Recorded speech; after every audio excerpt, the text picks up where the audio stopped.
So here we go. Weekends. So first things first, which are you? So two sort of sides here. We've got the weekend warrior, and I do notice that wasn't on purpose, that the green is towards the weekend warrior, and then the red is the cozy night in. So which would you say you are? And you don't need to put it in the chat if you don't want, but just keep that in mind, because it's going to be quite important, because there's going to be people cozy night 100%. Fiona, you're embarrassing me. There's going to be like some of you who love a night out, who love a weekend out, and will just go absolutely crazy. And maybe it won't happen that often, which is cool. Maybe you will be like that, but you then will want to do it all the time. So like they're just two different sort of segments within even the weekend warrior. Then the cozy night in.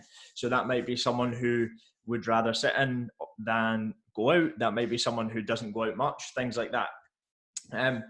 And a bit of both. Weekend warrior doesn't affect me as much as I wouldn't say. Yeah. So it's just to be aware of it, really, because like as the weekend warrior, so someone who likes going out every weekend, then that's obviously going to have a big impact on your progress. And you might be consuming a lot of calories over that weekend. You might be, and if you're trying to diet, it's going to make things a lot harder. Whereas if you're maybe more this side, the cozy night in, and you only have one night out every night and then you don't really have to worry about it as much, because it's just a one-off. It's just once every now and then. And say like you do it once every 8 weeks, like I would say just go out and enjoy it and don't worry about it. If you are towards this side and you're more of a weekend warrior and you're out maybe once a week or once every couple of weeks, 3 weeks, even 4 weeks, to be honest, that's something that you're going to have to pay more attention to. And the more you are going out or going for meals out, going for drinks, like these are all things that are going to be harder to protect calorie wise. Like if you're trying to hit a calorie goal, that's going to be much harder to stay within if you are eating out or drinking out a lot. So just being aware of that. And obviously the more frequent you do it, the harder it's going to be and the more attention you'll have to pay. So I just want to put that one in just to start us off, just to so you can be aware of it and just think, right, well, how much do I have meals out? How much do I go out for drinks? And remember, it's not just drinks, it's meals out and even takeaways and things like that. Like you could be the cozy night in, but just get a takeaway. And again, that's just going to add in calories. So just paying attention to that. And just one big thing I would say is trying to think about it in advance. Like the last minute things are okay, but then they'll probably catch you by surprise, and you've maybe not planned anything. You've maybe got to the weekend and not had a plan at all, and then that's where it's easy to overeat and overconsume calories, because it just catches you unaware and you don't really have a plan to navigate around it. So this is how will the weekend affect your progress? So I like putting this one in because it's just going to give you a much better idea, because it's hard to really think about how much your calories are going to impact your progress. And so on the left here, let's say your maintenance calories is 2,000 calories a day. It might be more, it might be less, but 2,000 calories is easy maths. Now, 2,000 calories for 7 days is going to equal 14,000 calories for the week. So your weekly goal is going to be 14,000 calories to maintain your weight, around about that. Now, if you're looking to go into a deficit, let's say a very small deficit, so bear in mind, again, this was for maths, so generally probably you'd be in more of a deficit, but 250 calorie a day deficit, and you ate that for 7 days. So this is your calories for the week. So 14,000 would be your maintenance. But if you were trying to deficit on 250 calories a day, that's going to leave you with 12,250 for the week. And that's going to be your goal. So you could obviously split that up 7 days. You could do slightly less 5 days, and you could do slightly more over the weekend. But that's your goal over the week. Now, if we move over here, if you have Monday to Friday as normal, so that's 1750, Monday, Tuesday, Wednesday, Thursday, Friday, and that's not including a big Friday night, anything like that, 8,750 calories. Then you have dinner and drinks on a Saturday night, 3,500 calories, which isn't crazy at all. Like you could easily have 2,000 calories, like or even 1,750 as your normal day, and then it's going to be quite easy to consume 3,500 calories extra, considering like you get cocktails up to 1,000 calories, like very easily. You can go over this, and it might sound like a lot, but it's not really when you look into things, going out for dinner, things like that. Then you've got a hungover Sunday. Maybe you can then overconsume and you consume 3,000. That means your total for just the weekend is 6,500. And if we look over here, our total for 7 days is 12,250. So that's what, more than half of that whole week is consumed there over the weekend. And that means your total for the week is 15,250. And for our deficit, we wanted to aim for this, so we've blown that out of the water. But then the total for the whole week to maintain our weight was 14,000, and we've just consumed 15,250, which means we've essentially consumed 1,250 calories extra, and obviously we are going to gain weight at that. And that's just given that that's just you could go easily over this and then include a Friday night in that, and then probably you're going to be in a larger deficit than this, just the 250. So that's massively going to add up. And then this bit here, extra calories, but what else? So yeah, that's your extra calories. But then you think how you're feeling, probably motivation is lower. You've probably not slept as well. So you're going to get up feeling tired, lethargic, want to skip training probably. You won't be as motivated to get your steps. You probably won't manage to get a training session in, especially if you're hungover, things like that.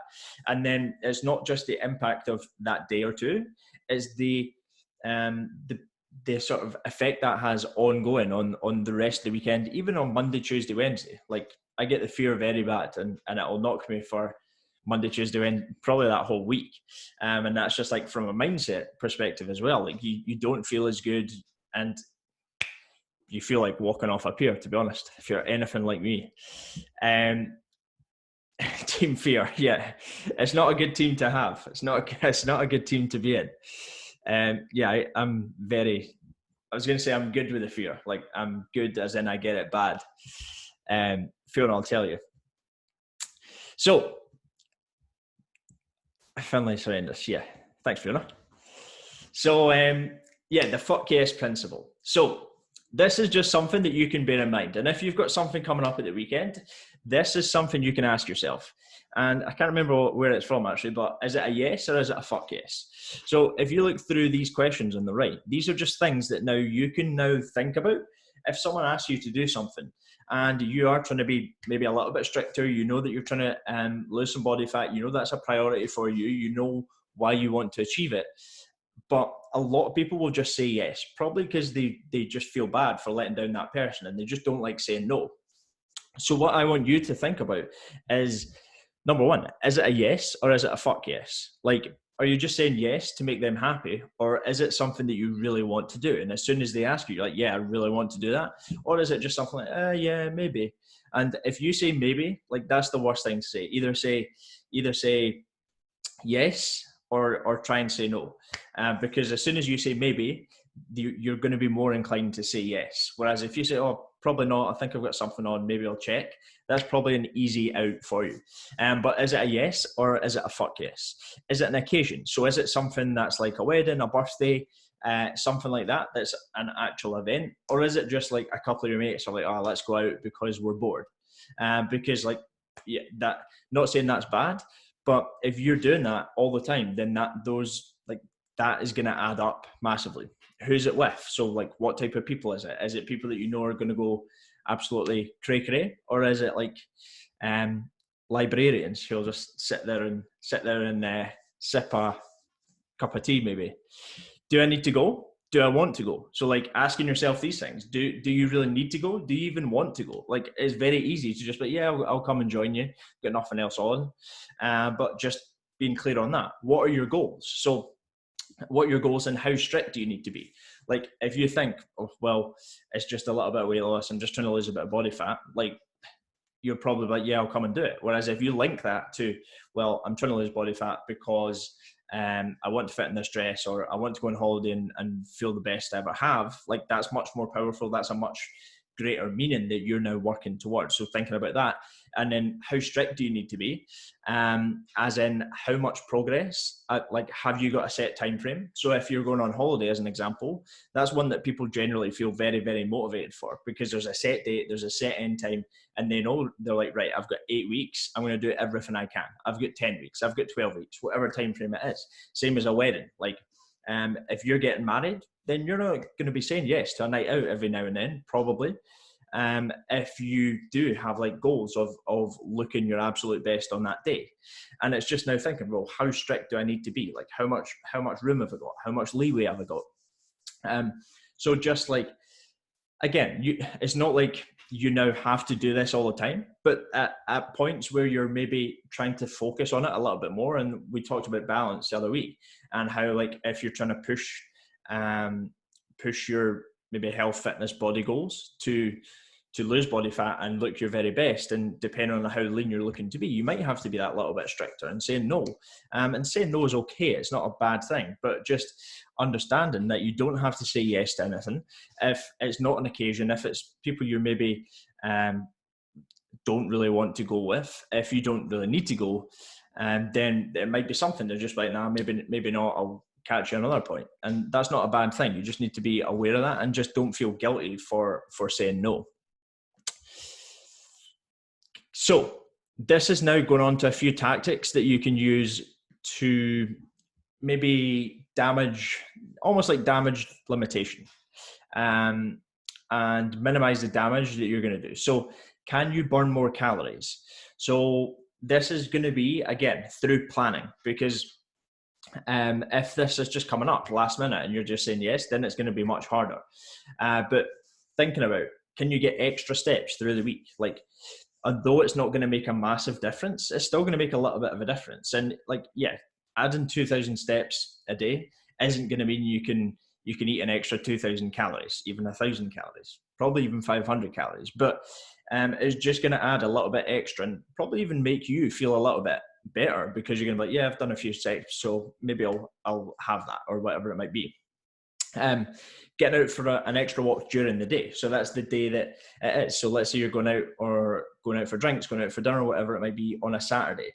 You could then go for a good walk. You could go for a hill walk. You could go for a cycle. Add in an extra training session. So you could do an extra gym session. You could, if, for example, if it's a dinner, you could maybe go the next day and use the extra energy from the dinner the night before to go and get a really good training session the next day, because you're going to have much better energy if the food's been decent and stuff like that. And it's a good reason to order a dessert to use as a good excuse that it's the same as like Christmas dinner. You have a Christmas dinner, the next day you're probably going to train pretty well, or you might, maybe, depends how much alcohol you've had, but you, like, all that food is going to give you extra energy, and it's going to be there as fuel the next day. And add in an extra cardio session. So what you could do is try and get an extra cardio session through the week.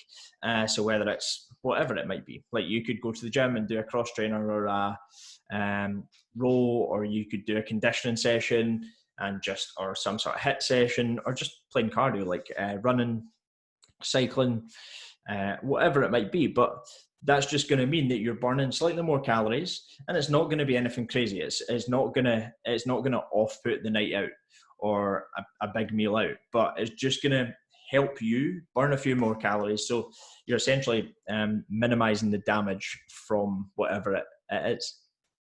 Can you consume less? So on this night, can you consume less? So again, I'll just call it a Saturday night. Imagine you're going out for dinner.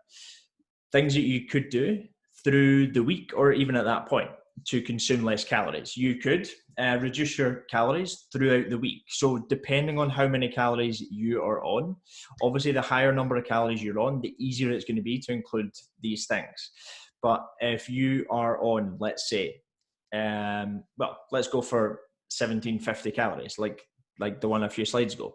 So if you consume 200 calories less, so that would be 1550 Monday to Friday, that's going to equal 1,000 calories. So essentially you've banked 1,000 calories to then go into the meal with.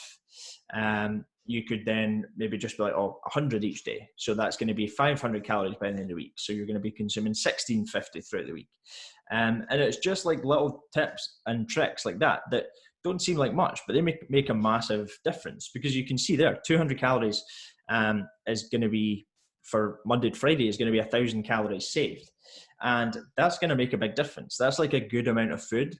You could have like a dessert and a couple of drinks for that amount. And obviously if you're trying to diet on less calories, then that's where you'd probably have to say no, or pick maybe just a main that's a low calorie, high protein main. But again, that's coming down to whereabouts you are in your diet, because if you're only consuming 1,400 calories and you're trying to take 200 off, it's going to get quite tough. And to be honest, you're better just saying no, and just avoiding it for that set period of time, because the faster you can get the diet over, the faster you can get back to normal. But reduce meals that day. So intermittent fasting. So rather than having breakfast at a normal time, pushing it back, delaying it, even skipping it. But what I would say with this one, so a lot of people will just skip it completely. My approach is to try and still have like a good amount of protein. So I would still have probably a scoop and a half, even maybe 2 scoops of protein as like a breakfast, even if it is later on. And then that means the rest of your meals are pushed back, and therefore you got more calories for later on. Some people would rather skip it altogether, which is fine, because they might find that they get hungry if they do have anything, which is just, you've got to experiment by yourself. Basing your meal around protein, so just making sure that you pick a protein source, and then base the meal around that. So rather than like a spaghetti bolognese, thinking like a steak, which is still going to be higher calories, but is a good portion of protein. You could probably avoid some chips, quite easy to do. Something based around chicken, things like that. Eat protein in the veg sources first. So you could eat, for example, if you got a steak, you could eat the steak, you could eat the whatever veg you got with it, and then you could have a few chips. But by that time, you're probably going to be fairly full anyway. Add in veg. So just maybe swapping chips for veg, or even adding in a side of veg and eating that first. And then you're way more likely to eat that, feel a little bit full, and then maybe have a few chips or a few bits or whatever, but then push it away.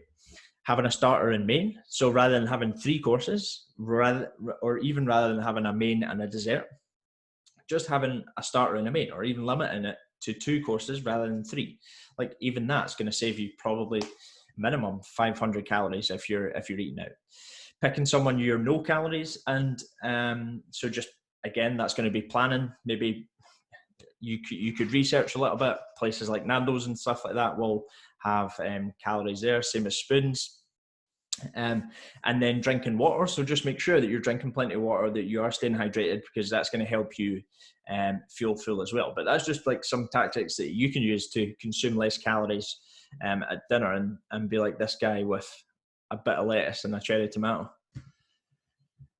So can you make better choices drink-wise? So there is a list of drinks and their calories. So it's probably quite surprising the amount that is in some. So, do you know, I've actually turned very girly, and I've started drinking Prosecco, not because of the calories, just because I don't know why. I'm not getting a headache with it, which is a bad sign, I think. But usually I would maybe try cocktails. Me and Fiona were making espresso martinis for a while, which are probably quite low in calories. Less fear, exactly. I've not had the fear on that yet. So we're winning. A bit of Prosecco with elderflower. I feel like the only guy in the village from Little Britain, but we're okay. So a glass of Prosecco, a bottle of Prosecco. So even a bottle of Prosecco, 450 to 550 calories. Compare that to like if you go to TGI Fridays and get a cocktail, like that's going to be, depending on what it is, like 500 calories plus, easy, very, very easy. Like you'll see these massive ones filled with sugar and candy floss and fucking whatever else like that. They contain so much, and I've put anything there from 150 to 500, depending on the size, but like 500 plus very, very easily. But just like keep these things in mind. And what I would say is trying to stay away from sort of beers, ciders, wines, because they're going to be the highest calories. Maybe aiming towards, like, you even get lower calorie beers. If you like beers, you get lower calorie beers. Prosecco, clear spirits are probably one to go for, especially with diet mixers, because they're going to keep the calories down. Also trying to plan ahead.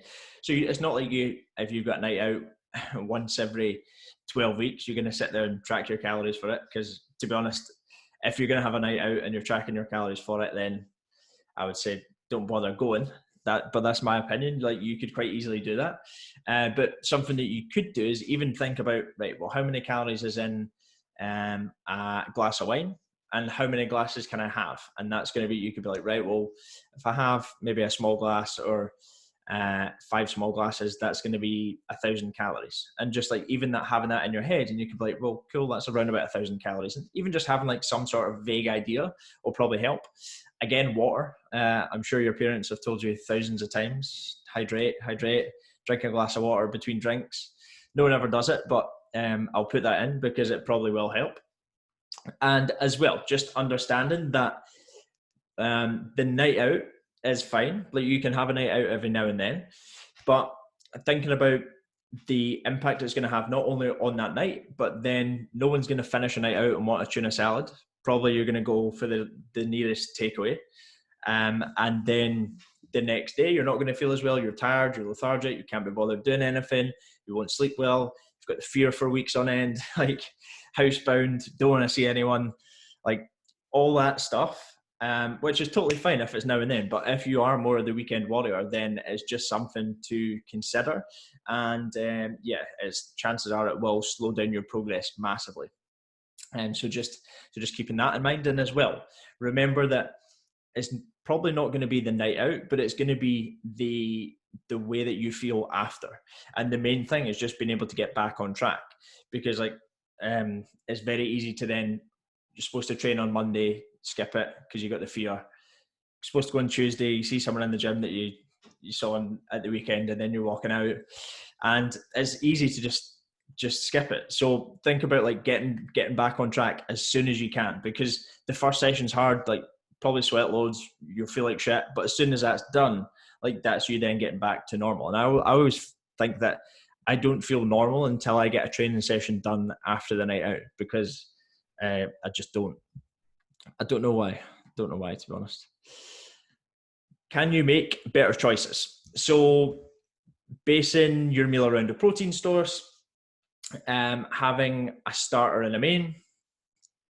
I think I've just gone through all this stuff anyway.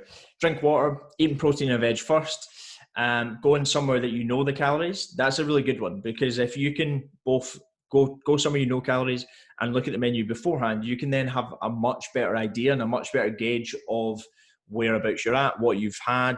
You can almost plan the rest of your day. You can have an idea at least of how many calories you're having, and just be in a much better place going into that. And yeah, like as a summary, it's going to be making sure that you're very aware of what type of person you are. So just to go back through this quickly, like there'll be some people who sit over here and who like having nights out, who do it very frequently. So people like you are probably going to have to be much more aware of what you're doing. Whereas if you are a cozy night in and you only go out every 8 weeks, 12 weeks or whatever, then you've got more room to play with. And probably for you, I would just say go out, enjoy it, don't worry about it, and then get back to it the next day. But for these people, you're going to have to pay much more attention, because the more you go out for drinks, for dinners, for takeaways, whatever it is, the more aware you're going to have to be of it, and the more changes you're probably going to have to make, because it's going to have potential to ruin much more of your progress than it is of this person's. And then just make sure that you understand this, because that's like the basis around the maths, hence the calculator in the background. But there's 2,000. If you were maintenance calories around 2,000, and that's going to leave you 14,000, the deficit. And then if you look at the total for the week, that's 15,250, which is obviously 3,000 more than here, which is massive. Like that's a lot. that's a lot of extra calories. Fuck yes. So just thinking, right, someone's asking me to do something, whether it's drinks, whether it's dinners, whatever it is, thinking, right, do I really want to do this? Do I want to go? Is it a fuck yes? Have they asked me and I've really jumped at it? I really want to do it. Because if so, then go for it. But just realize that if it's not, then maybe you shouldn't go. Maybe you should give it a miss. If you've got stricter goals, if you're trying to get in shape for a wedding, for, I was going to say a funeral there, but not a funeral. If you're going to a wedding, if you're going on holiday or anything like that, then thinking about, right, I probably need to be a bit stricter and maybe have to say no a little bit more. Burning more calories, consuming less calories, making better drink choices. So as a very quick summary of that, making sure that you're probably staying away from beers, ciders and wines, trying to probably go towards maybe Prosecco, lower calorie beers, clear spirits and diet mixers. That's a big one, rather than like orange juice, Coke or whatever, even Diet Coke, that'll make a big difference. And then, yeah, just making sure that you've got all the bases covered here, making sure you're, you don't have to, but there's just things that will help. Going somewhere that you know calories, maybe have an idea of what you're going to eat beforehand, because then you can sort of plan your day. And yeah, a nice little picture of some cheers at New Year. So yeah, how was that? Does that make sense? Does it help? Biggest takeaway? Get it in the chat box and let's see. What have we learned?